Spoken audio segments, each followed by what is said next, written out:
Jobs. Jobs section can be used to execute the processes from the orchestrator. Using this section, we can also stop or kill the processes that are being already executed. Coming back to the orchestrator, the Jobs section can be found under the Monitoring tab. Here, just click on Jobs and you can see there's a history of whatever I have already executed earlier. If I want to execute a new job, I have to click on the Start button and I will get a pop-up asking me for few details. Here, it is asking me for the process which I want to execute. So as we already knew, process is a combination of the package and the environment. So this is the only thing that we have right now. So just select this and you can set the priority of it. Then in the execution target, you can set which specific robots you want to execute this particular package. And then you can also allocate dynamically. You can set that this process has to run 2 times and it will dynamically allocate those particular robots. And here in the parameters, if you have any input or output parameters, those will appear right here. Because ours is a simple flow, we don't have all those included over here.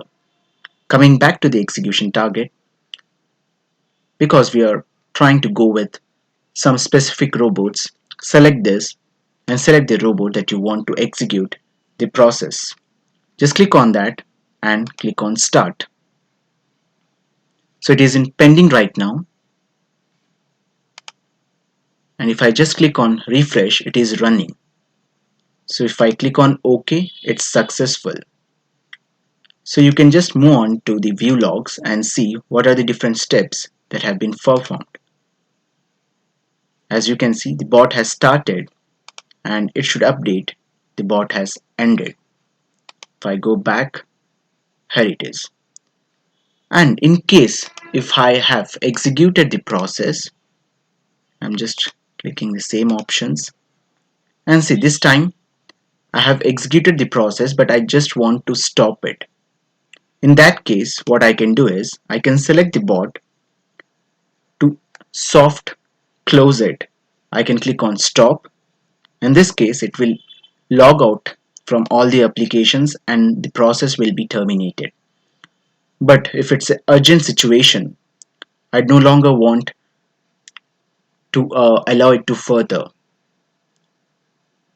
I mean, I don't want to allow it to execute the further steps. In that case, I can click on kill.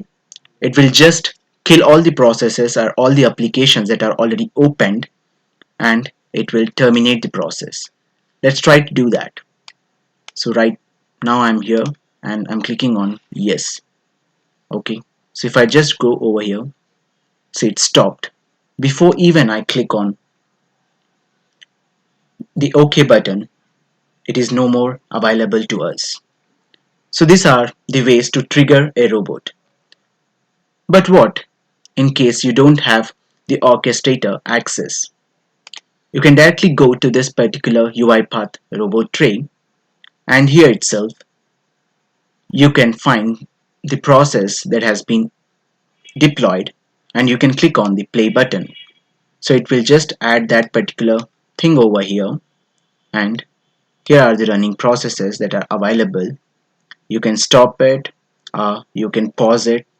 So I'm just clicking on OK, no jobs running and here it's ended. So these are the two ways of triggering a robot.